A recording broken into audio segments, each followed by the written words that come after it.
바벨론의 느부갓네살 왕이 남유다를 함락시킨 다음에 이스라엘 사람들을 포로로 끌고 오죠. 근데 그 중에 흠이 없고 아름다운 사람, 지혜와 지식에 통달한 이스라엘의 소년들은 따로 이렇게 구분을 합니다. 그리고 너희들은 내 왕궁에 있어라.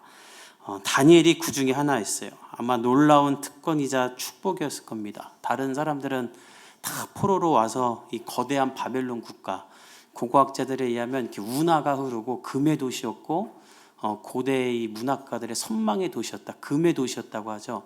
어떤 학자들은 이스라엘 포로들이 그 건설하는 데서 이렇게 노예로 아마 일했을 거다 이렇게도 말을 합니다. 근데 다니엘은 거기서 분리되어서 왕에서 살면서 왕궁에서 살면서 보호와 교육을 받고 편안하고 안정된 삶을 얻게 된 거예요. 근데 놀라운 건 다니엘이 그 바벨론이 주는 편안함과 안락함을 다 버립니다. 왜냐하면 바벨론이라는 나라 자체가 하나님이 기뻐하신 나라가 아니었기 때문이에요. 고고학자들에 의하면 이 바벨론 성 안에는 사원이 100개가 있을 정도로 이방신이 가득했다고 합니다.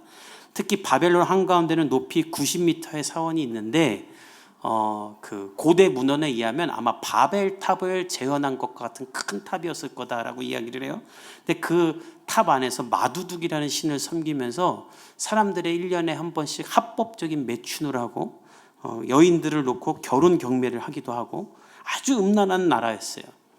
다니엘은 이런 나라 속에서 자기를 스스로 거룩하게 여기기로 합니다. 이 나라의 문화를 따르지 않고 나는 하나님만 바라보고 하나님만 사랑하고 하나님만 즐거워하겠다. 그 결단이 하루 3번 기도한 거였던 거예요. 그러니까 여러분 하루에 시간을 정해서 하루만 한 번만이라도 시간을 정해서 기도해 보세요. 인간관계 다 정리됩니다. 제가 신학교 다닐 때 신대원을 다니는데 이 신대원 전도사님들이 하나님 이야기보다 결혼 이야기를 더 많이 해요. 다 결혼하고 싶어가지고. 그래서 저가 이게 너무 그냥 말하기도 싫고 그래서 나는 점심시간에 기도해야겠다 하고 점심시간에 시간을 정하고 기도실 가서 기도를 했어요. 그러니까 기도하려고 하니까 혼자 빨리 밥 먹고 기도실 가야 돼요. 그러니까 친구가 없죠. 동기가 없죠. 이것도 잘하는 건 아니죠. 그러나 기도하려니까 시간이 없고 너무 바쁘게 살았어요. 정말 전도사 때. 그렇게 기도를 했어요. 근데 놀라운 거는 그렇게 혼자 밥 먹고 혼자 기도하니까 사람들이 저한테 오는 거예요. 와서 어떻게 사역하냐. 친구가 막 생겨나는 거예요. 다니엘도 그랬던 것 같습니다. 바벨론의 문화를 따르지 않기 위해 그는 하루에 3번 하나님만 바라보고 기도하지만 오히려 하나님은 그때 다니엘을 더 높이사 사람들이 다니엘을 쫓아다니게 해요. 이건 쉬운 일이 아닙니다.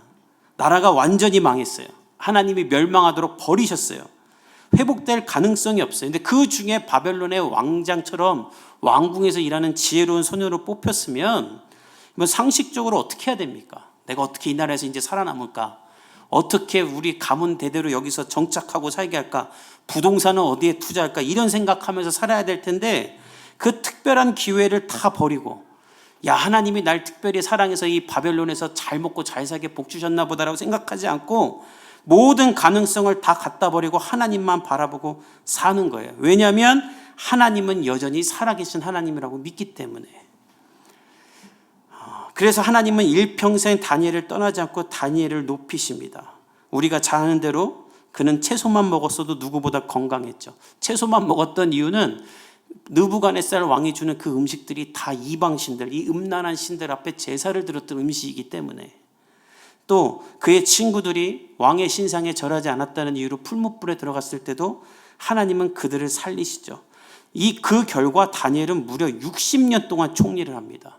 왕이 3번이 바뀌어요. 그리고 국가도 바뀌어요. 근데도 다니엘은 계속해서 총리로 남아요.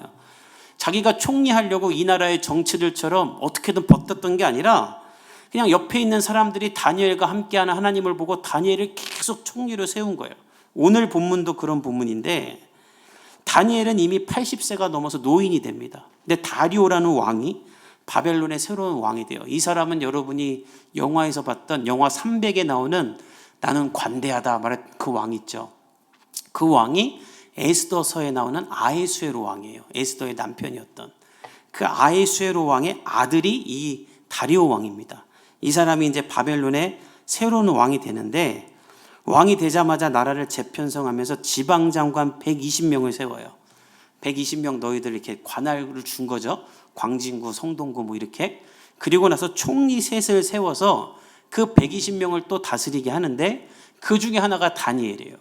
근데 이 다리오 왕이 보기에 이 다니엘이 달라요.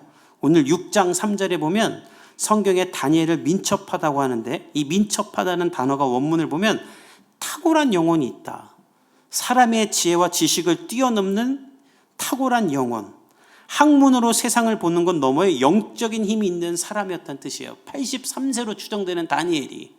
근데 다리오는 이때 62세로 추정돼요. 그러니까 이 노인이신데 너무 지혜롭고 또 신선하고 생기 있고, 그 연륜의 방에서 다 맡기려고 합니다. 그냥 이 다니엘이 이 나라를 다 다스리도록. 근데 그렇다 보니까 다니엘의 적이 생겨요. 이 세상의 논리죠.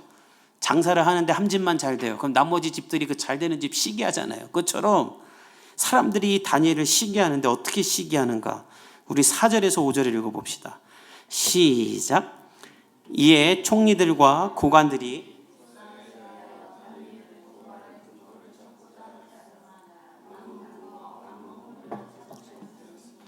이는 그가 충성되어 아무 그릇됨도 없고 아무 허물도 없습니다. 그들이 이르되 이 다니엘은 그 하나님의 율법에서 근거를 찾지 못하면 그를 고발할 수 없으리라 하고. 총리와 고관들, 다시 말하면 다니엘을 제외한 두 총리와 120명의 고관들, 뭐 몇 명은 다니엘을 따랐을 수도 있지만 어쨌든 그 사람들이 다니엘을 그냥 좌천시키려고 혈안이 돼서 고발할 근거를 찾습니다. 그래갖고 다니엘이 60년 동안이나 총리를 했으니까 비리가 많을 거다고 오늘 본문에 보면 국사를 다 뒤집어요. 우리나라 국회의원들이나 장관들 청문회 하듯이 뒤를 다 파요. 근데 놀라운 건 60년간 3명의 왕을 섬기면서 총리질을 했는데 부조리가 하나도 없어요. 이 다니엘을 끌어내릴 고발할 근거와 허물이 없어요. 아마 상상도 못했을 것입니다. 엄청 많을 줄 알았는데 막 자기 나라 사람들에게 빼돌리고 뭐 할 줄 알았는데 아무것도 없어요. 우리나라에 이런 정치인들이 생기기를 기도하길 바랍니다. 특별히 지금 크리스찬 정치인들이 많이 있는데 그들이 이런 사람 되기를 여러분 기도합시다.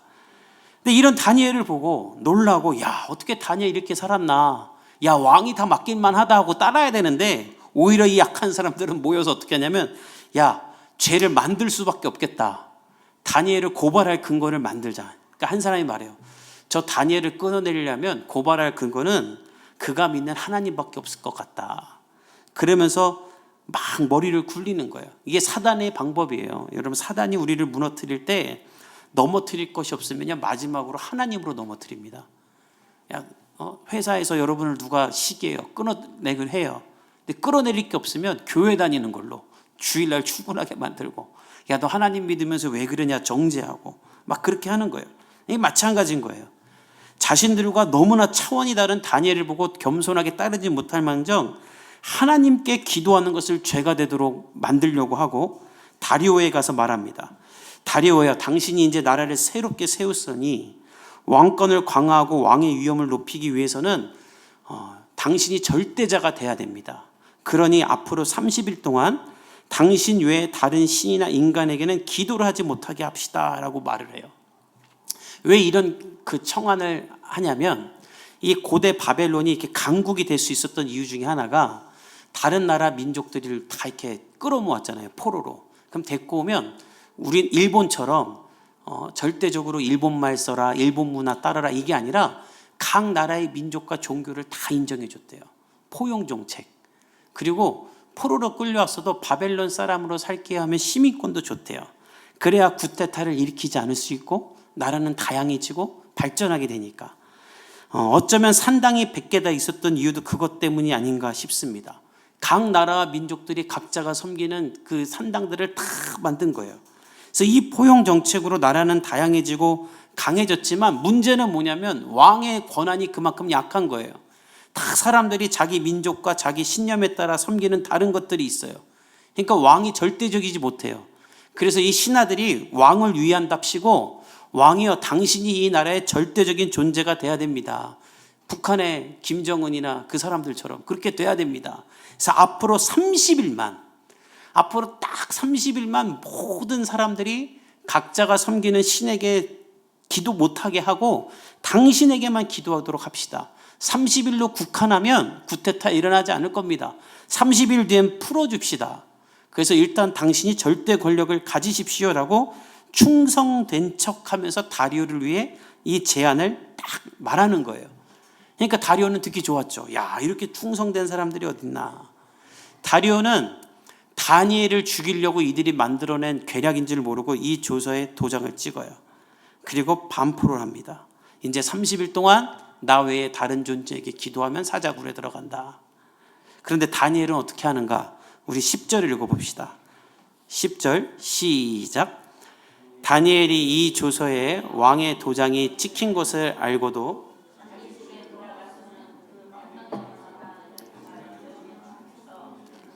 전에 하던 대로 하루 3번씩 무릎을 꿇고 기도하며 그의 하나님께 감사하였더라.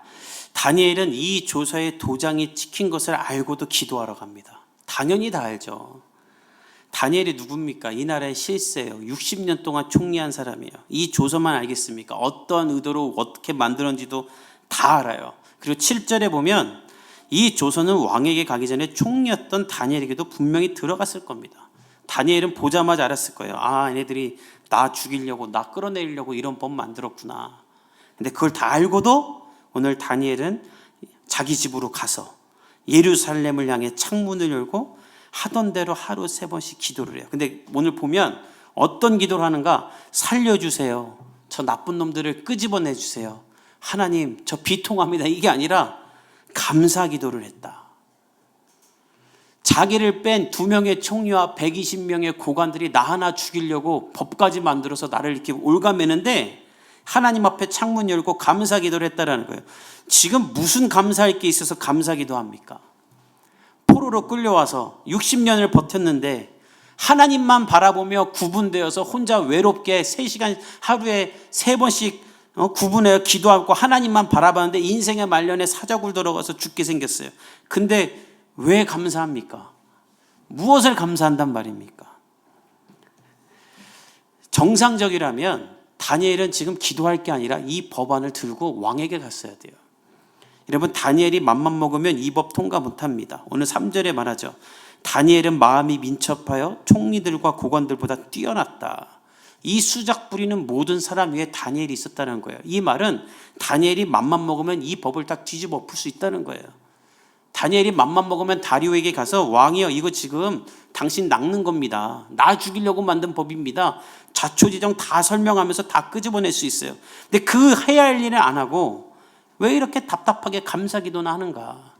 아마 여러분들 중에 여러분들의 부모님이 답답하게 감사기도만 하고 있는 사람이 있을 거예요. 왜 다니엘은 자기를 죽이려는 사람들이 있는데 그들 다 보도록 창문을 열고 하루 3번씩 기도할까? 그 이유가 10절에 있어요. 10절에 그의 하나님께 감사하였더라. 다니엘이 지금 감사한 건 하나님 때문이라는 거예요. 사람들이 다 나를 죽이려고 모함하고 사자굴에 던질 준비를 하고 있어도 나는 기도할 수 있는 하나님이 있기 때문에, 나와 함께 하시는 하나님이 있기 때문에, 내가 지금 무릎 꿇고 기도하면 나와 함께 하시는 하나님의 임재를 경험할 수 있기 때문에 다니엘은 기도하러 엎드리면 감사할 수밖에 없는 거예요. 사자굴도 있지만 사자굴에서 건지실 하나님도 보이기 때문에 전 여러분들에게도 이런 감사와 이런 기도가 있기를 예수님의 이름으로 축복합니다. 여러분의 삶 가운데 하나님으로 압도되는 감사의 기도가 있길 바랍니다. 하나님의 임재를 느끼며 기도하고 있으면 사자굴이고 비난이고 모욕이고 뭐가 두렵겠습니까? 감사하지 못할 게 뭐가 있겠어요? 찬양하면서 하나님이 나와 함께하고 있어. 절망적인 상황도 있지만 하나님도 보이면 감사할 수 있는 거예요. 여러분, 응답받아서 하나님께 감사한 것이 아니라 하나님 그분 자체가 응답이고 감사인 줄 믿습니다. 그래서 여러분의 기도가 이런 기도가 돼야 돼요. 다니엘은 그렇게 기도한 거예요. 근데 문제는 그렇게 감사하는 다니엘과 상관없이 사람들은 다니엘을 죽이기로 합니다. 우리 11절에서 13절을 읽어봅시다. 11절에서 13절 시작. 그 무리들이 모여서 다니엘이 자기 하나님 앞에 기도하며 간구하는 것을 발견하고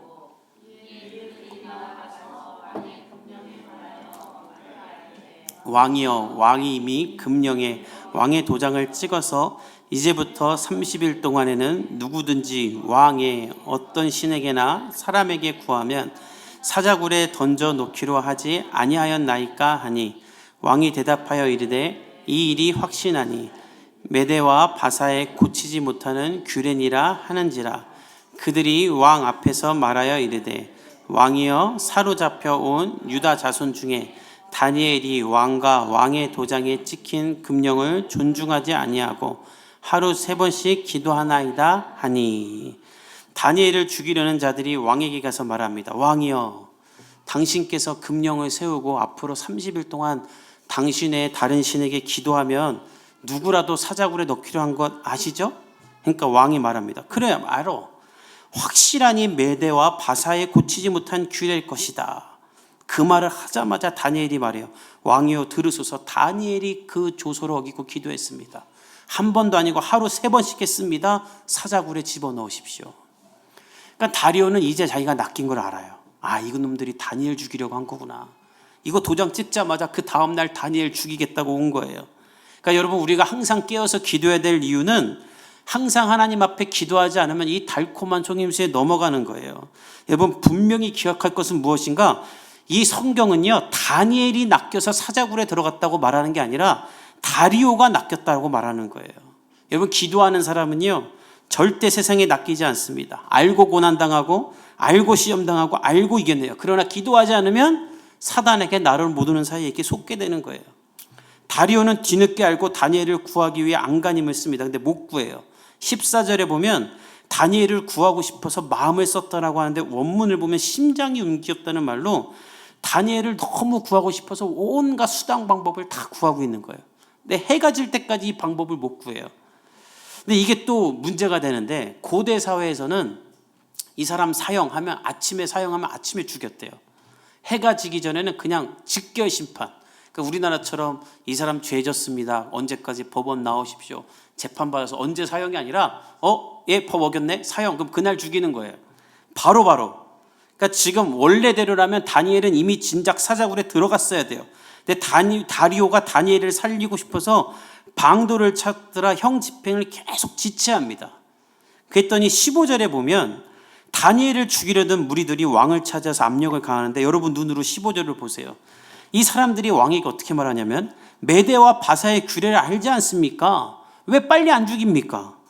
왕이 세운 금령과 법도는 왕 당신도 못 고칩니다. 즉결 심판하십시오라고 왕을 막 부추기는 거예요. 그러니까 여러분 사실 이 본문 여러분 다 알잖아요. 나중에 왕이 다니엘 건지고 이 사람들 사자굴에 와 다 집어넣냐면 이렇게 다리오 왕을 압박했고 다리오 왕을 무시한 거예요. 다리오가 이걸 다 겪었기 때문에 나중에 사자굴 집어넣는 거예요.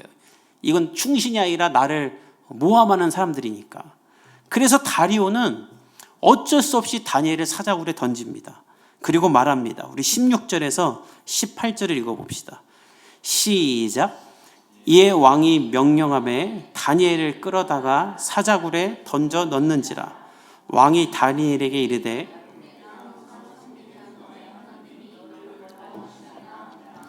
이에 돌을 굴려다가 굴 어기를 막음에 왕이 그의 도장과 귀족들의 도장으로 봉하였으니 이는 다니엘에 대한 조치를 고치지 못하게 하려 함이었더라. 왕이 궁에 돌아가서는 밤이 새도록 금식하고 그 앞에 오락을 그치고 잠자기를 마다하니라. 어쩔 수 없이 다니엘을 사자굴에 넣게 된 다리오는 다니엘에게 가서 말합니다. 네가 항상 섬기는 하나님이 너를 구원하시기를 간절히 바란다. 그리고 어쩔 수 없이 정치적인 압박에 다니엘을 던지는 거예요. 그리고 16절에 보면 밤새도록 기도합니다. 다니엘이 살기를. 근데 어차피 사자굴에 들어갔고 사람들이 다 죽이기로 했는데 왜 살기를 기도하냐면 이 고대의 문화 중에 또 하나는요, 사형을 받기로 했어요. 그래서 사자굴에 들어갔어요. 근데 사자굴에서 안 죽으면 이건 신이 이 사람의 결백을 증명하며 살려준 것이다라고 여기고, 이 죽을 수밖에 없는 상황에서 사람이 안 죽으면 그 사람을 살릴 뿐만 아니라 모든 죄가 혐의 없음으로 이렇게 해주는 문화가 있었답니다. 그러니까 이 다리오는 다니엘이 평생 섬겼다 하나님이 살려주기만 하면 끄집어낼 수 있고 무죄 판결을 낼 수 있는 거예요. 모든 법을 이기는 그 문화를 이렇게 제시할 수 있는 거예요. 그래서 간절히 기도한 거예요. 다니엘을 살리고 싶고 또 나를 농락하고 이런 관계를 만든 놈들에게 승리하고 싶고. 그래갖고 간절히 기도를 하고 잠도 안 자고 해가 뜨기만을 기다리면서 19절에 보면 이튿날 왕이 새벽에 일어나 해가 뜨려고 보이려고 할 때 바로 사자굴에 간 거예요. 지금 사람만 있으면 끄집어낼 수 있어요. 근데 어떤 일이 일어나는가? 우리 20절에서 22절 읽어봅시다. 시작. 다니엘이 든 굴에 가까이 이르러서 슬피 소리질러 다니엘에게 묻되 살아계시는 하나님의 종 다니엘아, 내가 항상 섬기는 내 하나님이 사자들에게서 능히 너를 구원하셨느냐 하니라. 다니엘이 왕에게 아뢰되 왕이여 원하건대 왕은 만수무강하옵소서. 나의 하나님이 이미 그의 천사를 보내어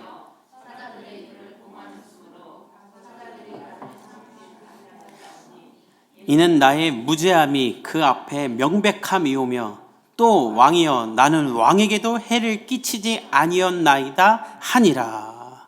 해가 뜨자마자 갔더니 다니엘이 살아있어요. 그리고 다니엘은 말합니다. 사자들이 나를 상해하지 못했습니다. 하나님이 지켰습니다. 나의 무죄함이 이제 명백히 드러났습니다. 그러니까 다리오가 꺼내는 거예요. 왜냐하면 하나님이 무죄를 증명해 준 사람이기 때문에 이제 아무도 다니엘을 뭐라고 할 수 없는 거예요. 왕은 너무 기뻐합니다. 그리고 다니엘을 끌어올리라고 합니다.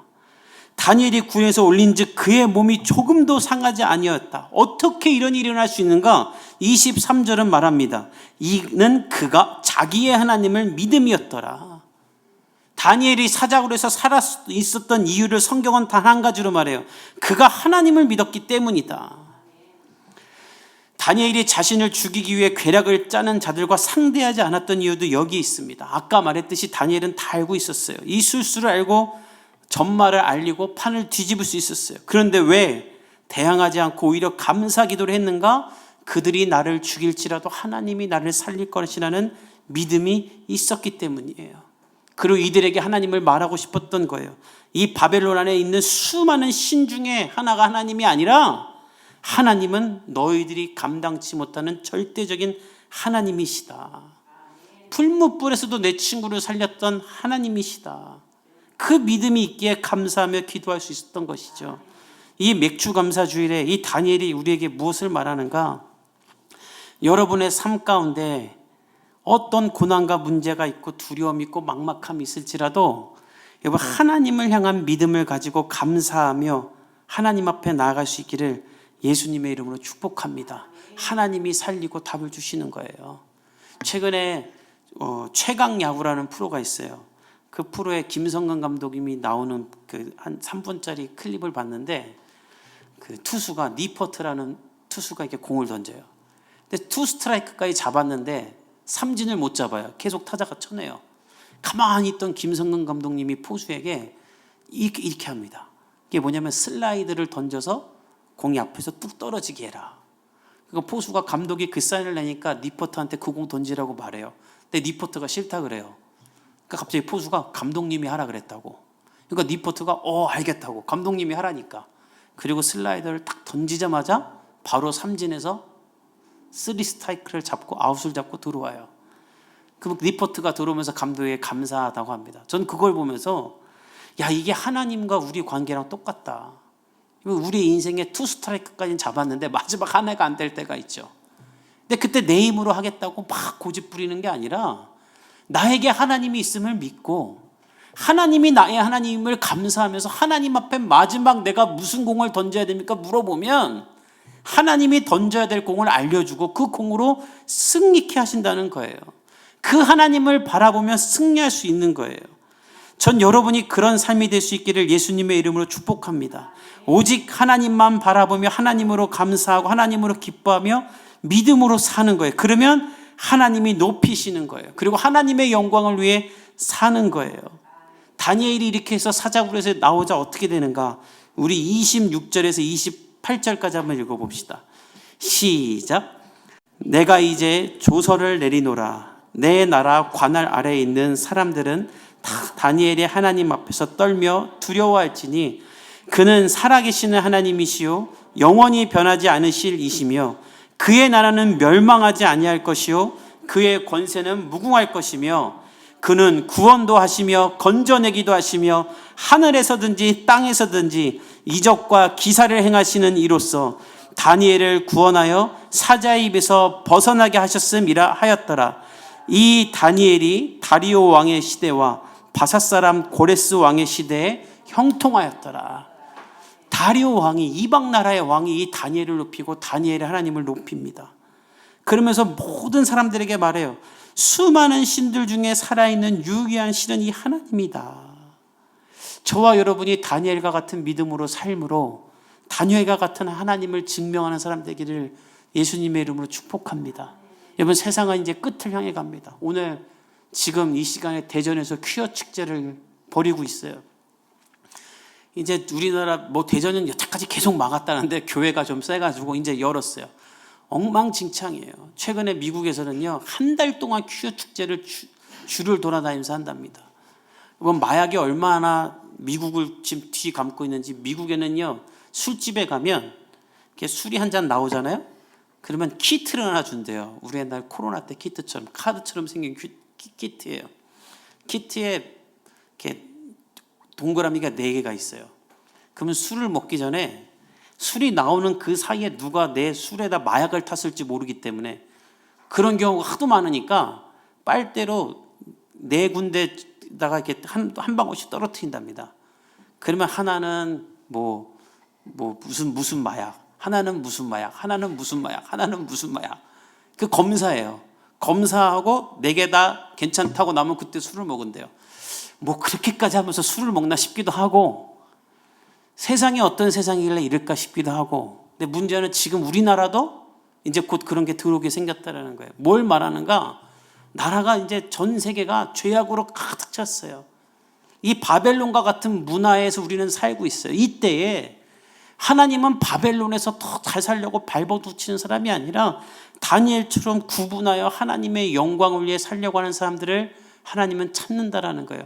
저와 여러분이 그런 사람 될 수 있기를 예수님의 이름으로 축복합니다. 하나님이 그렇게 사용하실 줄 믿습니다. 우리 한번 같이 기도하도록 하겠습니다.